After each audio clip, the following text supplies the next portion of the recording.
Yo, what's up guys? Welcome back to the channel. Today I have a end of the year special for you guys. We are talking about the 10 best cards of 2021. Now I have decided this together with my chat on twitch.tv/Tatsym, where I stream a lot of days in the week nowadays. And yeah, the hypothesis of this is that it has to be like a good card. You have to look at the card and realize like, yeah, this was insane this year. This has made an impact this year. We were first looking at like super generic stuff, but there were some cards that we didn't really agree with that it shouldn't be on the list. So I'm gonna take you through the top 10 that we made, cards that changed the game, that were broken in one way or another. We have a small list of honorable mentions. Gonna do that before the grand finale, but I think it's pretty obvious what number 1 will be. But yeah, starting off at number 10 is one of my favorite cards, basically. The Underworld Goddess. How this card has changed the game forever. No matter at what time, at what moment, your boss monster can be linked away. Underworld Goddess being able to link off your opponent's monster is just huge. The fact that this works with IP is also insane.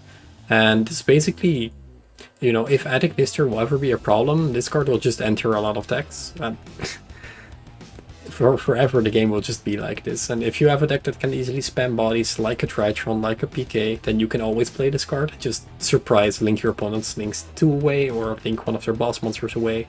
Honestly, a huge card from Blazing Vortex, one of the few good cards from the earlier year. Number 2 will be Crossout Designator. Now, we were debating if this should be on the list or not, but we kind of agreed that this card itself is just really a good card. The fact that it doesn't see play now, like, of course, that's understandable, but you cannot deny that this card is like really good. People were scared for this card because they would just think it changed the meta. Now it's just not seeing that play because it's not really the format for it, but it's gonna be the format once in the near future. So definitely a card to stay prepared for, because this is gonna be something in a couple of months probably.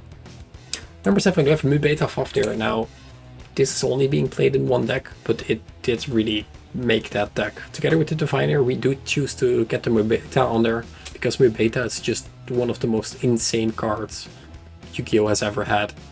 This card is generally just like really broken, and it re-put Drytron on the map, which was honestly just insane. Now the send any Drytron from deck to grave is already insane. The fact that it also has a negate that can come up. This card is literally perfection for the deck. It's like it was made to be there. This is the support other decks would like sacrifice their best monster for, honestly. So yeah, definitely worth putting up number 7. Still pretty high up the list, but it's only for Drytron, of course. At number 8, we have F-Zero Utopic Draco Future. Now, this is one that chat really wanted to put me on the list. Now, this card is really good. First of all, it cannot be destroyed by battle or card effects, which is huge. Pretty huge. Not sure if it can be destroyed by card effects, at least. The fact that it takes over the opponent's monster is also huge. The fact that it is pretty easy to make and pretty convenient to make in a lot of decks, like the Bird Up deck, like the PK deck. This card is very solid. It's not better, however, than the number in front of it. At number 6, we have Baron de Fleur, which is a latecomer this year. Hasn't been out for that long, but it has been getting up the ranks really quickly already. And Baron being able to target any card on the field and destroy it and to negate any card at any time is insane. And nowadays we see a lot of decks playing this. Not only Sword Sword playing this, but a lot of different card decks are playing this. And not only is the negate effect and the pop effect really good, but the fact that you can summon anything back from the graveyard also comes up regularly. Pretty insane if you ask me. Now that we've seen decks that are playing the Hulk Firebrex package to summon TG Wonder Magician, destroying Scythe, then synchroing it away for Baronne, that's some insane value right there. So you're definitely deservable to be on this list. Number 5. A card that hasn't really showed its true color yet. This is Small World. Now, this could either be the most insane card or the most overhyped card ever. When it was released, nobody knew what it did. Then we saw one LCS would play, and now it's spiked to triple the price. And yeah, it's gonna be insane to see where this card will end up. As for now, this card is still like huge. You can search any card in your deck basically if you play the right cards. If your deck, like Tri-Brigade Lyridisk, is made for it, you can use one good card, like the Danaterium, to just get anywhere. Like, if the brick fits your deck, it's completely fine, and honestly, it's an insane card, so definitely deserving to be in the top 5.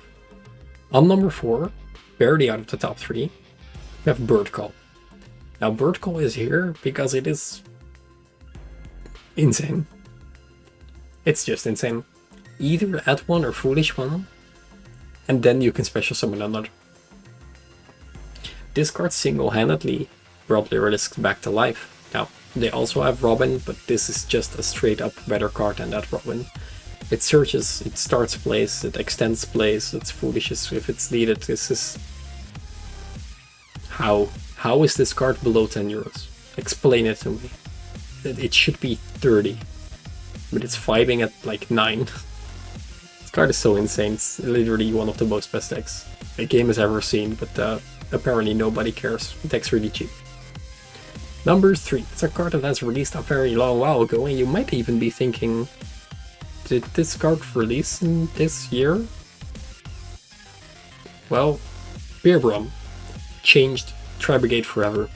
A little bit before Beer Brum came out, people were already running the trap trick to get the Revolt out, but Beer Brum being the final missing piece to add that Revolt really made the deck tier 1. We have seen Tri-Brigade for the entire year, and it has taken an engine that's better than Revolt to not make Revolt scene play, but we do have to respect the Beer Brum, the fact that it made that deck so good for so long for many players, and the fact that it's still just a very viable deck. Beer Brum has made a very big impact on the meta, being only a super from the start of the year. Then, on number 2, another card from Blazing Vortex, Pot of Prosperity. Being the Pot of the Year is... this card hasn't even been older than a year. How? And this is easily one of the most insane cards of the entire year. From this list on, it's also the most expensive card, and it's a 3-off. Yikes. Now, adding consistency to many decks, being able to dig 6 cards deeper into your deck, especially with decks like Flunder or Drytron, could be potentially really insane.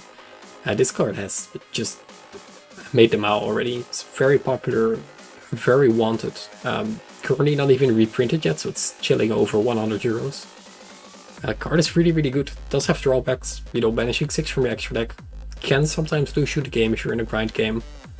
But this card, it's so good.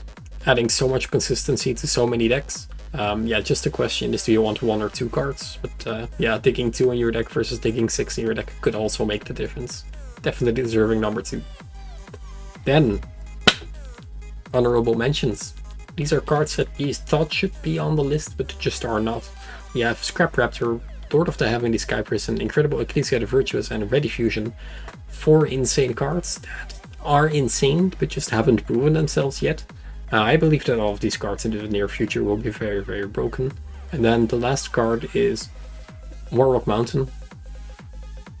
Best card, 2021. Thank you guys for watching.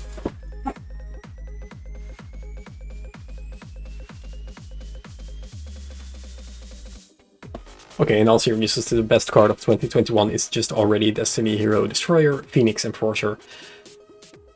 Yeah.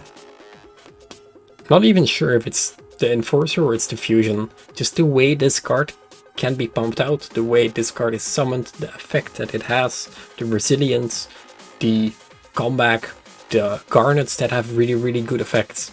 Destiny Destroyer Phoenix Enforcer has already proven itself to be worthy, being in a lot of the top decks of this format, and with the Remote YZS coming, I can only see more of this card coming in the near future, and this guy is insane. Warped the format along, made decks that weren't viable, made Sight a viable strategy. It's just being splashed everywhere because it is so splashable, and yeah, the hype with this card was definitely real. So yeah, best card of 2021. Now, do you agree with this list? Do you think there were better cards this year, or do you think that one of these cards was not good enough, and do you think that Warlock Mountain should be at number 1? Let me know in the comment section down below. Thank you guys for watching. Can't wait to see what will release in 2022. Yeah, see you in the next one.